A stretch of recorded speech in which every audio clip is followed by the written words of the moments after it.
tukwaniriza ku channel yaffe eyadda ya Is Still Hope we tukutuusizaako ebigambo ebizimba oleta science mu Bible ogenda kubuusabuusa ebyamagero ebisinga ebizaamu essuubi tandika okubanga obulokozi bw'oba obulokole obukulukutiza ku Yesu. ebyo n'ebirala bingi bye tukutuusaako wano ku ya Is Still Hope omukutu ogukuwa ekigambo eky'obuwanguzi. Kama yebazibwe twalamusako mwena bali ku mukutu ogwa Is Still Hope abali mu ggwanga Uganda nammwe abali emitala amayanja mwebali kubanga ate mutugoberera. Mukama tukwebaza olw'akawungezi k'olunaku olwaleero olwa buli omu alaba era awuliriza twaliniza okubeerawooko era omwoyo mutukuvu atukulembere okuyita mu Kristo Yesu omwana wa Katonda omulamu. Amiina era amiina ddala. Kale olunaku lwa njala tutunuulire obubonero 16 oba 17 kw'olabira nti w'obeera mu nnyumba gy'osulamu oba abantu b'oli nabo they are witch. Signs that you are living in the environment full of witches. Obubonero kw'olabira nti awantu w'oli wajjudde abalogo oba wajjudde eddogo. Obubonero bukulu nnyo njagala obeera omuntu awuliriza obulungi. Kabonero akasooka ke tuyita constant heaviness. Otandika okuba nga owulira obuzito. Obuzito obwo mu nsi ey'omwoyo ate ne mu nsi eya buliwo nti oba tokyasobola kusaba.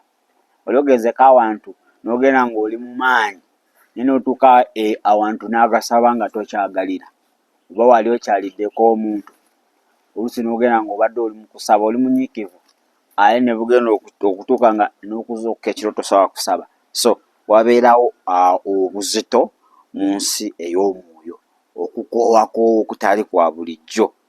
Okitegedde? Kale nti oba toli mu kifo ekyo oba n'amaanyi era owulira ng'oyagala kusaba naye buli w'otuuka mu kifo ekyo oba ofiisi oba waka oba ekyalo ekyo ate owulira nga tokyayina ki?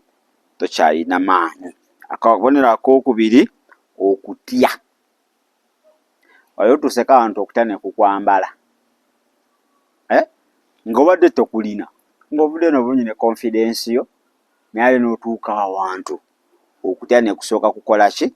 Okutya ne kusooka kukwambala. Kakati buli w'owulira okutya awantu awamu oba nga muli waka nga wajjawo okutya okwo okutali kwa bulijjo kiraga nti awaka awo oba abantu be muli nabo mulimu abantu abajjudde abalogo. Kale okutya okwo olaba oba owulira nga waliwo you feel like someone is watching you. Obeera awo ng'oliwo munda muli mu birowoozo byo waliwo akulingiza waliwo akutambulizaako amaaso naddala mu nzikiza oba ng'oli wekka. Wali abantu abamu nga tasobola kubeera mu nzikiza tasobola sula mu nzikiza. So mu kaseera mu nzikizazikiza oba oli wekka owulira nga waliwo omuntu akola ki? Akutambulizaako amaaso. Naye Mukama yatuwa mwoyo wa kutya okusinziira ku Timoseewo ekisooka 1:7 obula yatuwa omwoyo ow'amaanyi. Kale akabonero akookusatu increased arguments obutakwatagana oba enkaayana. Nga bisaawo enkaayana teziva mu nnyumba, enkaayana teziva ku mulimu. Kitegedde? Kitegeeza waliwo akirimu. Wabaawo omuntu ali mu kintu ekyo aba akitwala mu maaso. Entalo nga conflicts musolovinga luno lulujja mbamu akamala kino kiri nga kijja. So buli wobeera awantu nga conflicts teziggwaawo wabaawo amaanyi agatali ki? Ga Bwakatonda agaba gali mu kifo ekyo. Na obusungwira essungwe ery'ettumbiizi. Omuntu katono kati ng'asunguwadde nga zibuuseeko ng'anyiize nga so buli wobeera awantu ng'abantu beebuusabuusaako waya oba nga muli waka naye nga buli musaawo omuntu yeebuusabuusaako waya. Ako kabonero akalaga nti waliwo amaanyi agatali ki? Agatali ga bulijjo mu kifo ekyo. Kuba si toba yeggwe gaba gakwambala. Omanyi Sitaani bamuyita divide and rule. Bwe mubeera bumu tasobola bafuga. alina sooka abaleetera argument, abaleetere anger, abaleetere conflict, mubeere awo nga yemukola temukwatagana. Ate muba temukwatagana temusobola kukola kintu kibatwala mu maaso.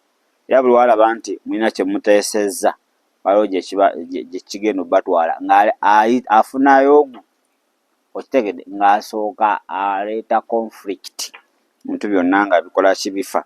Ojja kusoma Titus 3:9, osome Timoseewo ekyokubiri 2:23 paka ku lunyiriro lwa 24. Kabonero akookuna kye tuyita cold spot, nti obeera ewaka oba obeera mu kitundu nga waliwo otuuka n'owulira obunyogovu, olinga ali mu firiigi oba nga olinga ali mu winter, naye ng'ate awamu wali fine, awamu waliwo obunyogovu buyitirivu. Kakati kitolowooza nti kya bulijjo. Ekiba kya bulijjo, wabaawo amaanyi agatali ga Bwakatonda agali kufugira mu ki? Agali kufugira ate mu kitundu ekyo. Kale we twogera ku cold spots, tuwaayo kye tuyita unusual coldness, obunyogovu obutaali bwa bulijjo. Kubanga ebitundu bibeeramu obunyogovu, naye waliwo obunyogovu nga olinga gwe bayiyeeko balaafu, otuuka awantu mubanga afiriizinze nga mazima tosaana ekinyonyola oba kiri kitya, ninawe olabiraawo ng'obunyogovu bukoze ki? Ng'abantu batuyana naye gwe owulira oyagala bakuwe sweta oba oyagala bakuwe jaketi. Ekyo kiba tekiri ki? Kya bulijjo. Nga waliwo okuwunya okutali kwa bulijjo, unexplainable smell, ng'owunyiza ebintuntu, lw'otuuka awantu nga waliwo ebiwunyaawunya naye nga tebitegeerekeka oba tebirabika, manya waliwo eddogo oba waliwo ekyoto kyabaki? Kyabalogaawo mu kifo ekyo. Kati ate waliwo kubanga gwawunyiza, tugeze tuli waka abantu nga 8, naye gweka gwakola ki? Gwawunyiza ebyo nempulira nekiwunya. Ekyo kiri kya mirundi ebiri. Ekisooka kiyinza okuba kiraga nti gwe eryo eddogo liri after you, gwali awunyizawunyiza, oba nti mufe 8 abasigadde tetuli spiritual, nti igwe kubanga ekyo kiri mu nsi ya mwoyo, nti gwasobodde okubanga obeera sensitive n'owunyiza ekyawala kye tutasobola kubanga tukola ki? Tuwunyiza. Ekyokubiri, awo osisinkana ebintu ebivunzevunze by'otategeera ebitali bya bulijjo, n'obisisinkana awantu ate obadde tosuubira. Oli abantu abamu nga tiles, buli wamu wabeera tiles, ate n'osangawo ebintu binogama, naye ate kino kyavundira kitya wano? Okitegeera? Kale ekyokutaano, moving objects, ebintu bitandika okuba nga bitambula mu nnyumba. Wali abantu abagabana ebintu bitambula ku mabaati, ebintu bitambula mu nnyumba, ebintu bitambula mu mubiri. Waliyo abali ngo ebintu bimutambula mu ki? Bimutambula mu mubiri. So ebintu okuba nga bitambula byokka, ekintu ekiri non-movable n'osanga ate nga wewakireese si wekiri, eryo liba eddogo liri awo, wabaawo abalogo mu kitundu. Ebintu bitandika okuba nga ebirina obeera mu ffumbiro obisanga mu kinaabiro, ebyo mu kinaabiro ate n'obisanga mu sitting room. Ebintu naawe weebuuza, ennyumba yo teribeerako mu order, ogezaako kubanga ennyumba okiteeka mu order naye nga kigaanyi, naye nga oluusi obeera wekka oba n'obeera nabo towasuubira kubanga bamisplacinga ebintu enfaanana bwetyo. So awo manya waliwo amaanyi agatali ga bulijjo, ebintu okugwagwa ebintu, in fact naawe weewuunya engeri ebintu gye bikugwako. Oluusi obeera mu sitting room olaba ka TV n'owulira mu ffumbiro amasowaani, ebijiiko biggwa, otuukayo tolaba kigudde, oluusi otuukayo n'obisangira ddala nga bigudde, naye nga wewabirese tosuubira ne weba mpewo okubanga ebikoze ki? Ebisudde. Tosuubira kuba nti waliwo ekintu ekibisudde. So ekyo si kya bulijjo. Ebintu okumenyekamenyeka, wali abantu nga mwe buli wiiki okola shopping ng'ebintu bimenyeka. Omusobola oyinza ogamba carelessness, naye gwe nalaba nga si kya bulijjo, ekintu kifuuse muze, basitaani abatandise kukulya buli ssente. za bwerere kubanga ogera kumaliranga mu kugula bintu agaba maanyi ga kizikiza. N'ekisembayo kwe kubanga electronic device bintu ebikozesa amasannyalaze balubu, TV n'ebirala byeteekako we byejjako. Naye twali tukolera omulabe engeri gye twayengerangamu amaka g'abantu. Balubu evaako neddako n'obeera ggwe oyinza okutiirawo oba oyinza n'ofuluma ennyumba. Ate ogerera nga baneiba bagalina oluusi eba weather waliwo agavako nga gaddako nga it's natural nga kya bulijjo oluusi weather oluusi waliwo technical issue. Naye bino olaba nga si kya bulijjo bifuuka bya bulijjo ate oluusi bibeera at the same time. So n'okuba nga oli mwegendereza. Namba 6 kwe kuwuliranga amaloboozi ekiro. Amaloboozi g'otasobola kuba nga atonnyonnyola owulira obwamaama alinga beekuba obwamulaga nga abantu aboogera mpola naye nga tobalaba. Oyinza n'ogenda mu ffumbiro n'omulisaayo ettooki waliyo naliyo. Oyinza n'okuyita gwe gwali kwogerera awo nedda ffe tuli eno mu ddiiro tulaba TV naye nga ate oli bawulirira mu ffumbiro. So abo tebaba bantu bali physical, baba bakukyalidde abali spiritual. So wabeerawo presence ey'amaanyi amaki amaanyi amabi agatali ga bulijjo.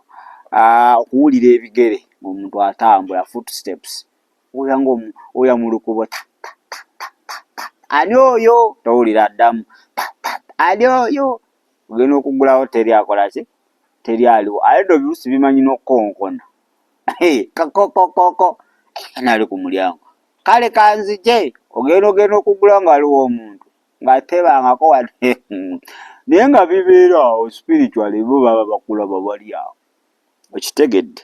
So n'okuwulira nga omuntu ayita amannya go ate amannya bayita lyakika kimanyi erinnya ly'ekika gwani n'owulira oyinza n'obeera wantu nga erinnya ery'ekika teryalimanyi oba nga batono naye towulira eddoboozi nga lyeryo erinnya lye bakola ki lye bayita.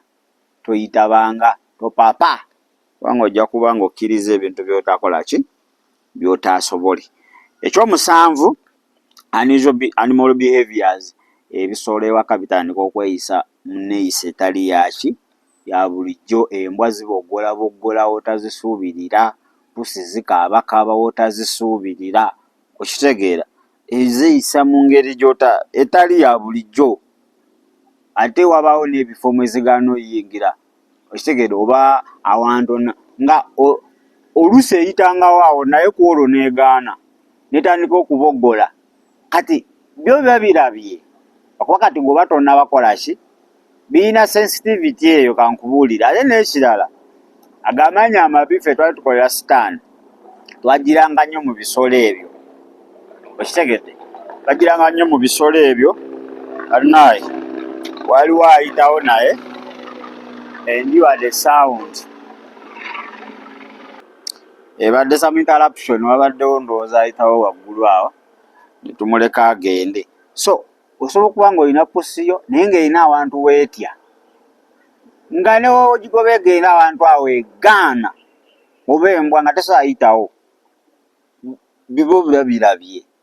Tukira nti oluusi abaloga abo bagira mu foomu ya mbwa kati genda laba embwa ginnaayo naye ate etali ya bulijjo.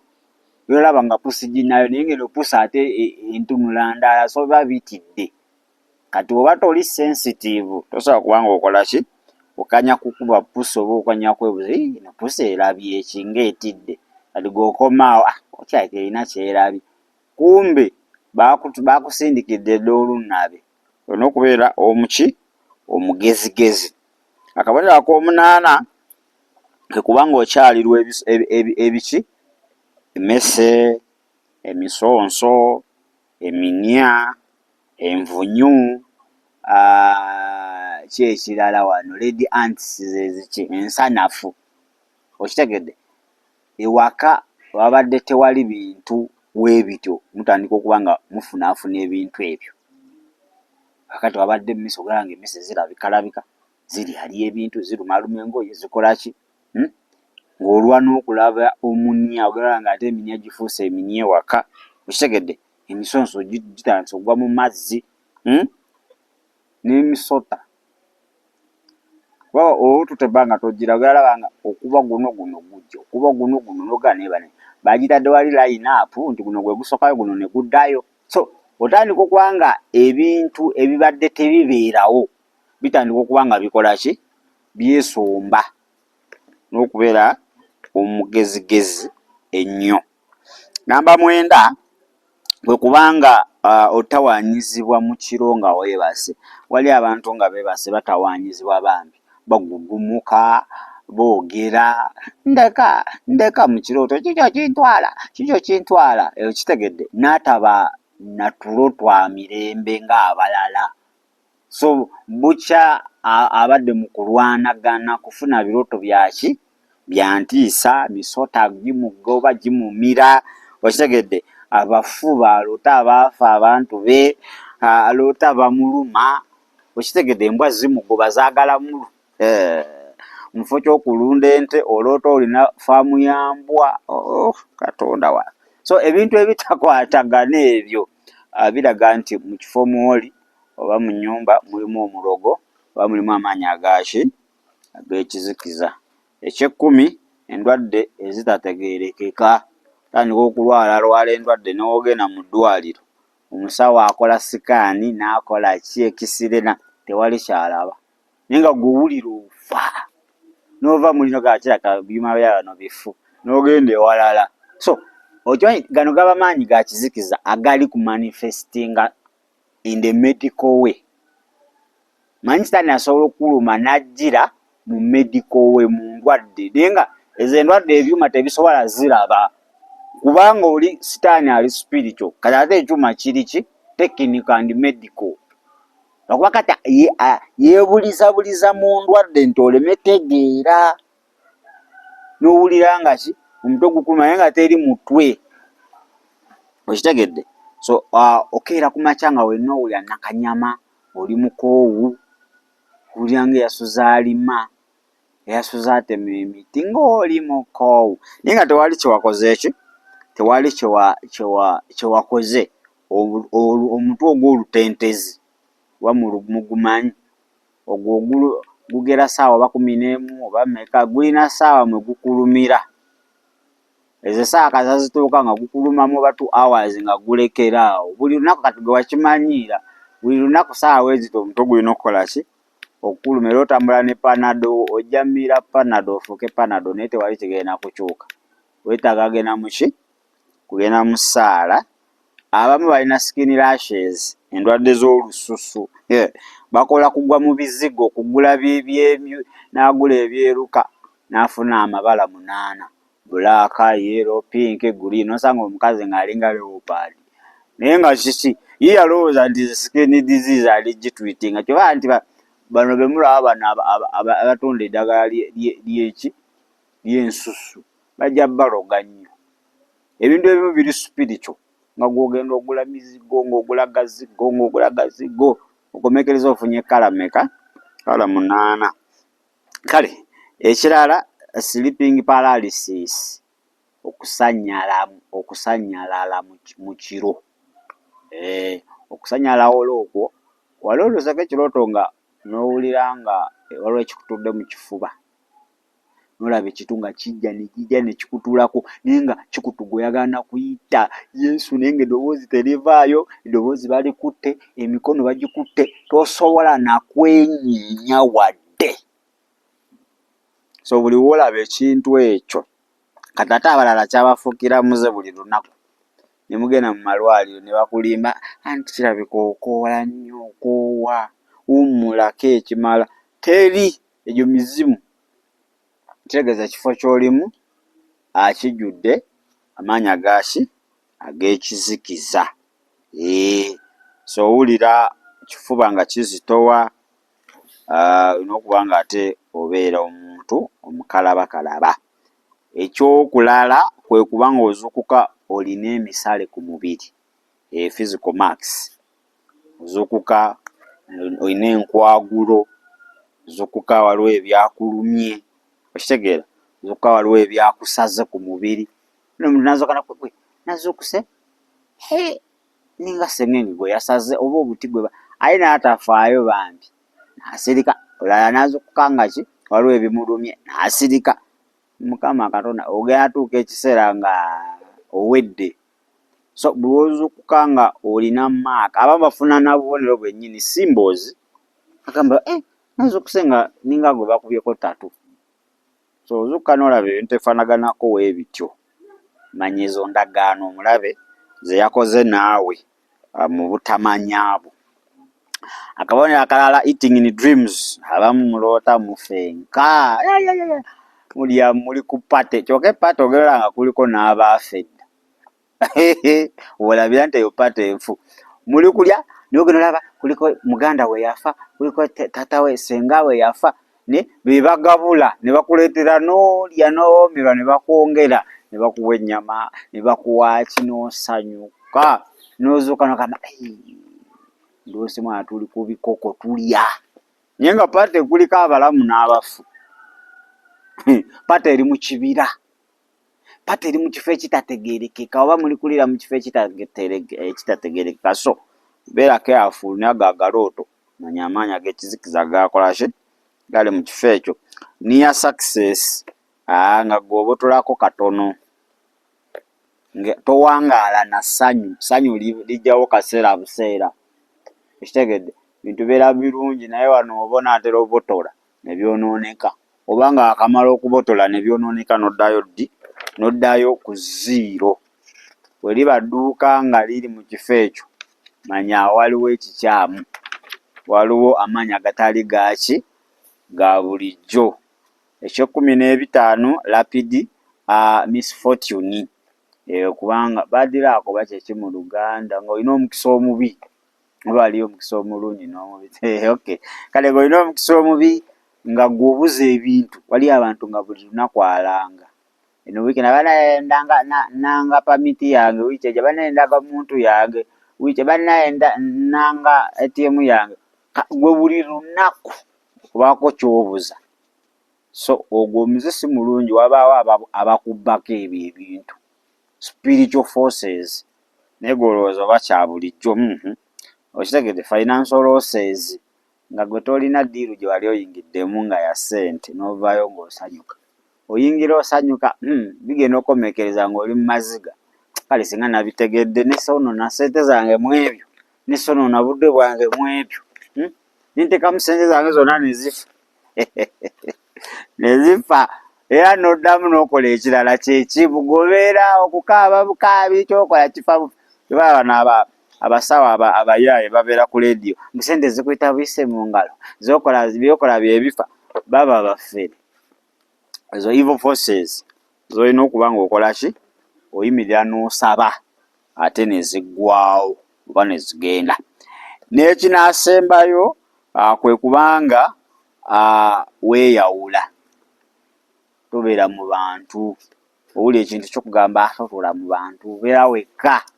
Manyi sitaani ng'anaakusekula asooka n'akutula ku bantu bonna bagenda okuyamba n'osigala bwogu n'akukuba nga teri ayamba. Hands down. So buli w'obeera nga weeyawula nnyo mu bantu, eyali ayala mu bantu ng'otuula mu bantu nga tokyayagala kumanya, manya waliwo ekitali kituufu.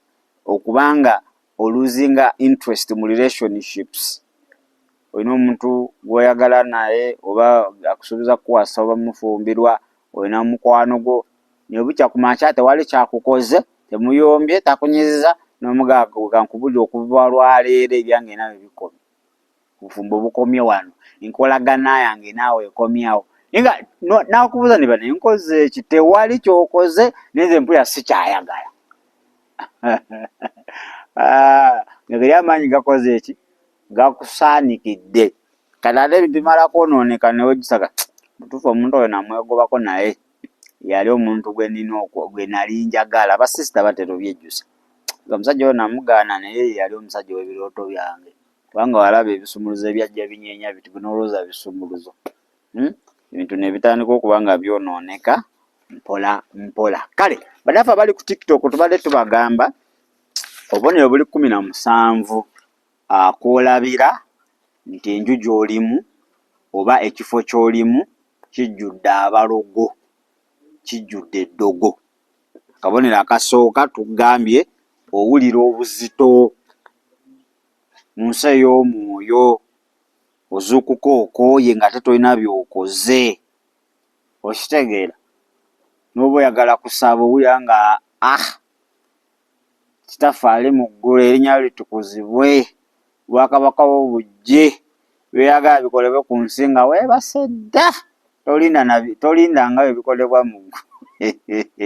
Akabonero akookubiri kye tuyita fear, okutya. Buli woba nga otambulira mu kutya, buli woba nga waliwo ekifo ky'otuukamu okutya ne kukwambala, buli woyingira ennyumba okutya kungi, buli woyingira ekitundu ekyo owulira entiisa etali ya Bwakatonda, manya nti awo ebyoto bya Sitaani byakola ki? Byawamba. Wadde ekyawandiikibwa Timoseewo ekisooke mu 7. Akabonero akookusatu kye tuyita increased argument. Tewaba kukwatagana waka, buyomba buyombi buli ssaawa.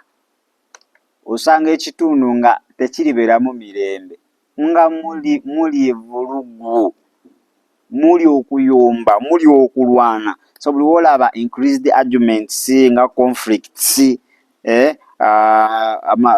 ng'olaba anga, ng'ovuli ofuna ekisunguwira tomanyi na gye kivudde, owuli ekintu kikwambadde nga owuli oyagala kwabika bwabisi. Kale nenkuwa Titus 3:9 ne Timoseewo 2:23. Akabonero akookusatu akookuna cold spot, nti waliwo wootuuka nga there are specific areas of your home nga zo zirina kye tuyita unusual coldness. Ubeera abantu nga awamu wanyogoga nnyo, awamu tewanyogoga, ne wano awantu natuuse wali awantu nempulira obunyogovu nga bunyambadde, empulira nga nze nantintima nkankana. Bw'obita bunyogovu naye nga mazima gaba maanyi ag'ekizikiza agaba gakoze ki? Gaba gakwambadde okuwunyizawunyiza ebintu. Obeera owunyizawunyiza ebintu ebiwunya tebitegeerekeka, sanga ebintu ebivunzevunze ate mu bifo mwotabisuubirira. Ako nako kabonero akalaga amaanyi ag'ekizikiza. Namba 5 kwe kubanga ebintu ewaka bitambula byokka. Masowaani, bikopo, ogenda owulira bidomola byekuba amabaati, okitegedde ebintu bikola ki? Bigwagwa, bimenyekamenyeka. Electronic, ebintu ebikozesa amasannyalaze we byejjako we byezzaako bifa. Buli ssaawa oba okanika, okireeta leero ne kifa, obeera buli ssaawa makanika ng'ali azizza ekintu okikanika leero enkya ne kifa, n'okizzaayo. Kale namba 6 okulira amaloboozi mu kiro. Wesipali abantu nga beekuba obwama, owulira ng'abantu abatambula footsteps, owulira ng'omuntu ayita erinnya lyo naddala ery'ekika naye ng'ate taliiwo. Kakati akabonero ak'omusanvu unusual animal behaviors, ebisolo ewaka bitandika okweyisa mu ngeri etali ya bulijjo, we ziba nti zitandika okuba nga ziringa gwe zirabye mo, enkoko kakakakakakaka, embwa pusi nyaawunyawo n'afuuka ki? N'afuuka nyaawunyawo. Noga naye kiki bini birabye ekigwotukanulawo oti tewali tolaba, byo biba birabye mu nsi ey'omwoyo, ebintu ebitali ki? Bya bulijjo. Era ogenda okwesanga nga ogoba kiyingire awantu ne kigaana ne kiwalira, kubanga kiba kirabyewo ekintu ekitali kya bulijjo, gukanya kukuba mbooko. Kale kubanga amaaso olina ga mubiri, funa ag'omwoyo. Kale akabonero ak'omunaana kwe kubanga ewo emmese zaakusalako, eminya, mikonkome, nsanafu, nvunyu, misota, bingi byobadde tolina. Olaba nga buli ssaawa no Innocent ayinza okunzibisa okuba musota, okuba ku makya, n'okuba emisana, n'okuba olw'eggulo, n'oga ne bannaayi nga mpulira nkoye emisota givaawa. Mukama yeebazibwe. Emmese n'oteganga ng'oyinza olowooza factory eri awo nga balinga abalese live gundi laboratory baweesa buweesa buli ddakiika. Kale ebyo ebintu si bya bulijjo by the way, era olina kuba ng'ate tebimala gavaawo.